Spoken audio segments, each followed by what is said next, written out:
জয় জগৎবন্ধু হরি, জয় শ্রী গুরুদেব। অর্জুন গীতায় শ্রী ভগবানকে যে প্রশ্ন করেছিলেন, এই প্রশ্ন আজও আমাদের অনেকের মনে উদিত হয়। অনিচ্ছা সত্ত্বেও কে আমাদের বলপূর্বক পাপ কার্যে নিয়োজিত করে? গীতায় বলা হয়েছে, অথ কেন প্রযুক্ত অহং পাপং চরতি পুরুষ অনিচ্ছন্নপি ব্রাষ্ণেয় বালাদপি নিয়োজিত। শ্রী ভগবান বলেছেন, এর কারণ কাম ও ক্রোধ, রজগুণ থেকেই এদের উৎপত্তি। এর মূলে রয়েছে অহংকার, দেহের অহংকার। অথচ দেহ আমাদের স্থায়ী নয়। 18 বছরের দেহ 58তে শেষ। ঈশ্বরের ইচ্ছা ছাড়া গাছের একটি পাতাও নড়ে না। বিশ্বের আদিতে ও অন্তে যিনি আছেন ও থাকেন, তারই সাজে অহং, আর কারো নয়। তাই অহংকার শূন্য হয়ে যা কিছু আছে তা ঈশ্বরকে সমর্পণ করতে হবে। একটি গল্প বলি। 20 লক্ষ স্বর্ণমুদ্রা খরচ করে এক রাজা সুরম্য মন্দির নির্মাণ করেছেন। সেই মন্দির ত্যাগ করে সাধু শ্রেষ্ঠ নরোত্তম ভক্তগণ সঙ্গে রাস্তার ধারে সংকীর্তন করছেন। রাজা জিজ্ঞাসা করলেন, কেন মন্দির ছেড়ে রাস্তায় কীর্তন করছেন? নরোত্তম বললেন, সে মন্দিরে দেব নাই। তখন রাজা ক্রুদ্ধ হয়ে বললেন, দেব নাই? হে সন্ন্যাসী, নাস্তিকের মতো কথা কহ। রত্ন সিংহাসন পরে দীপিতেছে রতন বিগ্রহ, শূন্য তাহা? শূন্য নয়, রাজদম্ভে পূর্ণ। সাধু কহে, আপনারে স্থাপিয়াছ জগতের দেবতারে নহে। অর্থাৎ সৎ কাজও মন্দ হয়ে যায় যদি অহংকার জাগে। তাই ভগবান গীতার শেষ অধ্যায়ে শোনালেন সেই চরম কথা, সর্বধর্মান পরিত্যাজ্য মামেকাং শরণং ব্রজ অহং ত্বাং সর্বপাপেভ্যো মোক্ষয়িষ্যামি মা শুচঃ। অর্থাৎ সব ধর্ম ছেড়ে যদি আমার শরণ লও, সেই জন্য যদি তোমায় পাপ স্পর্শ করে, আমি তোমাকে সকল পাপ থেকে মুক্ত করব। সুতরাং সর্বতোভাবে তার হতে হবে, তখন আর কোনো কর্তব্য থাকে না। তখন সবই ভগবানের কাজ, তুমি কেবল নিমিত্ত মাত্র। তাই সর্বতোভাবে শরণাগতি আবশ্যক। কিন্তু নানা বিষয় সদাই আমাদের চিত্তে এসে ভিড় করে।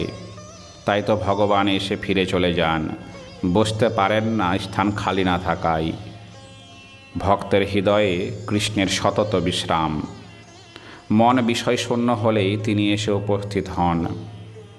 তখন আমাদের সমস্ত দায়ভার তিনি গ্রহণ করেন।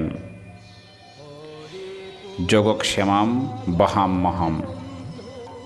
তিনি নিজেই সকল ভার গ্রহণ করেন, এই তার বাক্য।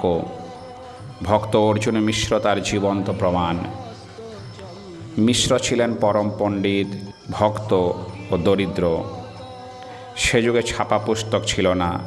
হস্তলিখিত পুঁথিতে বহাম্যহম দেখে সংশয় হয়। ভাবেন ভগবান নিজে বহন করেন না, কারো মাধ্যমে দান করেন।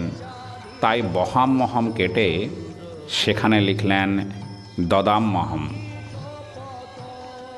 একদিন তার ঘরে কিছুই খাদ্য ছিল না। স্ত্রী বললেন, ভিক্ষা না করলে গোবিন্দের ভোগ হবে না, আমাদের না খেয়ে কাটাতে হবে। অর্জুন মিশ্র তাই ভিক্ষায় বেরোলেন। কিছু পরে একটি কৃষ্ণবর্ণ ও একটি গৌরবর্ণ দুটি ছেলে অনেক জিনিসপত্র নিয়ে তাদের বাড়িতে উপস্থিত হলো। তারা বলল, আমরা রাজবাড়ি থেকে আসছি, অর্জুন মিশ্র এসব পাঠিয়েছেন। আরও অনেক জিনিস আছে, আমরা তা নিয়ে আসছি। জিনিসপত্রে ঘর ভরে গেল। হঠাৎ মিশ্রের পত্নী লক্ষ্য করলেন ছেলে দুটির পিঠ কেটে রক্ত পড়ছে। জিজ্ঞাসা করলেন, কি করে কাটলো? তারা বললে, আমরা ভার বইতে পারি না, এই জন্য অর্জুন মিশ্র মেরেছেন। পত্নী অবাক হলেন, তার স্বামী তো অত্যন্ত শান্ত প্রকৃতির লোক, তবে কি রাজবাড়িতে এত জিনিস পেয়ে মাথা খারাপ হয়ে গেল? ছেলে দুটিকে একটু অপেক্ষা করতে বললেন, কিন্তু তারা দাঁড়ালো না। অনেক কাজ আছে বলে তারা চলে গেল। স্ত্রী বহু প্রকার খাবার তৈরি করে প্রাণ ভরে শ্রী গোবিন্দের ভোগ দিয়ে স্বামীর জন্য অপেক্ষা করতে থাকলেন। ভাবছেন, এত বেলা হলো, এদিকে স্বামী কেন আসছে না? তিনি তো বাইরের কোনো খাবার খান না। এদিকে অর্জুন মিশ্র ভিক্ষায় বেরিয়ে অনেক ঘুরলেন, কিন্তু কিছুই মিলল না। ক্লান্ত হয়ে এক বৃক্ষতলে বসেছেন, একটু পরে ঘুমিয়ে পড়েছেন। ঘুম ভেঙে দেখলেন দুপুর গড়িয়ে গেছে। কিছু ভিক্ষা না পেয়ে একটু বিষণ্ণ মনে ফিরলেন। স্ত্রী অনুযোগ করে বললেন, এত দেরি করলে কেন? কখন সব রান্না করে গোবিন্দের ভোগ দিয়ে বসে আছি। অর্জুন মিশ্র জিজ্ঞাসা করলেন, ঘরে কিছুই ছিল না, কি দিয়ে ভোগ হলো? স্ত্রী বললেন, কেন, তুমি রাজবাড়ি থেকে কত জিনিস পাঠিয়েছ? ঘর ভর্তি হয়ে গেছে। দুটি সুন্দর ছেলে, একটি কালো আর একটি ফর্সা, সব বয়ে এনেছে। কত না কষ্ট হয়েছে তাদের। তারপর দেখি তাদের পিঠ কেটে রক্ত পড়ছে। তারা বললে, আমরা ভার বইতে পারি না, এজন্য অর্জুন মিশ্র মেরেছেন। অর্জুন মিশ্র তখন বললেন, আমি রাজবাড়ি যাইনি এবং কিছু ভিক্ষাও আজ পাইনি। এ নিশ্চয়ই কৃষ্ণ বলরাম নিজেরা সব জিনিস বয়ে এনেছেন, তুমি দেখেও চিনতে পারোনি। আর পিঠ কেটে যে রক্ত পড়ছে দেখেছ, তার কারণ আমি গীতার বহাম্মহম কেটে দদাম্মহম লিখেছি। গীতা যে তার হৃদয়, সেখানে আঘাত লেগেছে। কি অসীম করুণা তার, এ কথা ভেবে স্বামী স্ত্রী আকুল হলেন কেঁদে। মিশ্র তখনই গিয়ে গ্রন্থের দদাম্মহম কেটে 3 বার লিখলেন, বহাম্মহম বহাম্মহম বহাম্মহম। অর্থাৎ ভগবান নিজে যে ভক্তের যোগক্ষেম বহন করেন, তার প্রমাণ হচ্ছে অর্জুন মিশ্র।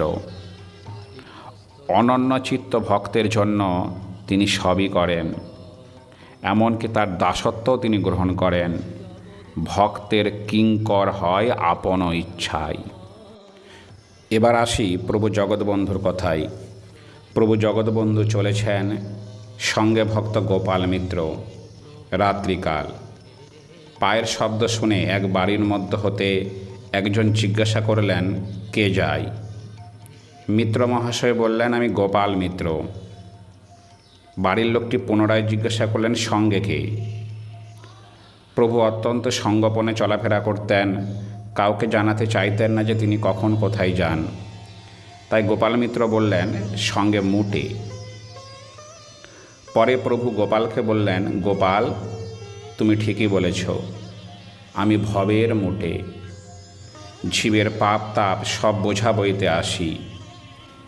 তবে ভগবান বোঝা বহন করে শুধু শরণাগত ভক্তের। ভক্তের অবস্থা মার্জার শিশুবৎ। দিনের মধ্যে বিড়াল তার বাচ্চাকে মুখে করে অনেকবার এক স্থান থেকে অন্য স্থানে নিয়ে যায়। বাচ্চাটি কখনোই আপত্তি করে না বা বিরক্ত হয় না। তার ভাবখানায় এরকম যে তার কিসে মঙ্গল হবে সে জানে না, জানে তার মা। তাই মা যখন তাকে যেখানে রাখে মনে করে যেন সেইটাই তার সবচেয়ে নিরাপদ স্থান। একান্ত ভক্তেরও তাই ভাব। যখন যে অবস্থায় থাকে, সুখে বা দুঃখে, মনে করে সেটাই তার ভগবত দত্ত কল্যাণকর স্থান। সেজন্য কোনো কিছুতেই তার উদ্বেগ হয় না। যিনি পুরুষোত্তমকে ভালোবেসেছেন, মঙ্গলকামী সুহৃদ বলে জেনেছেন, তার জীবনে কোনো দুঃখ নেই। বিপদ আপদ যাই আসুক, তাকে উদ্বেগ দিতে পারে না, তার শান্তি নষ্ট করতে পারে না। ন দুঃখেন গুরুনাপি বিচাল্লাতে। একটি গল্প বলি। সমুদ্রের উপরে চলেছে একটি জাহাজ যাত্রী নিয়ে। হঠাৎ প্রবল ঝড় উঠল, জাহাজ ডুবে যাওয়ার উপক্রম। সকলেই নিজ স্ত্রীপুত্র সামলাচ্ছেন, আকুল হয়ে ভগবানকে ডাকছেন, ভগবান রক্ষা করো বলে। ওই জাহাজে সস্ত্রীক এক সৈনিক পুরুষ চলেছে। অনেক চেষ্টার পর স্বামীর দেখা পেলেন জাহাজের উপরে ডেকে। সেখানে সে আপন মনে নিশ্চিন্ত হয়ে পায়চারি করছে। স্ত্রী অনুযোগ করে বললেন, তোমার কি কোনো আক্কেল নেই? এই ভয়ানক বিপদে নিশ্চিন্ত হয়ে আছো, একবারও আমার খোঁজ করছো না। দেখছি আমার প্রতি তোমার বিন্দুমাত্র ভালোবাসা নেই। সৈনিক কিছু না বলে তার কোমরে ঝোলানো তরোয়ালখানা হঠাৎ বের করে স্ত্রীর বুকের কাছে ধরল। আর একটু বাড়ালে মৃত্যু অনিবার্য। স্ত্রী প্রথমে একটু ঘাবড়ে গেলেও তারপর হেসে ফেললেন। সৈনিক বলল, তুমি হাসছ? ভয় করছে না তোমার? স্ত্রী বলল, না, আমি জানি তুমি আমাকে মারতে পারো না, তুমি আমাকে ভালোবাসো। সৈনিক তখন বললে, তুমি যে কারণে ভয় করছো না সেই একই কারণে এই ঝড় বিপদে আমিও ভয় করছি না। আমি জানি এই ঝড় বৃষ্টি সৃষ্টি করেছেন ঈশ্বর। তিনি আমাকে মারতে পারেন না, আমাকে ভালোবাসেন, তাই আমি নিশ্চিন্ত হয়ে আছি। শ্রী ভগবানকে আপনজন, প্রিয় ও সর্বভূতের সুহৃদ বলে যিনি জানেন, তিনিই শান্তি লাভ করেন।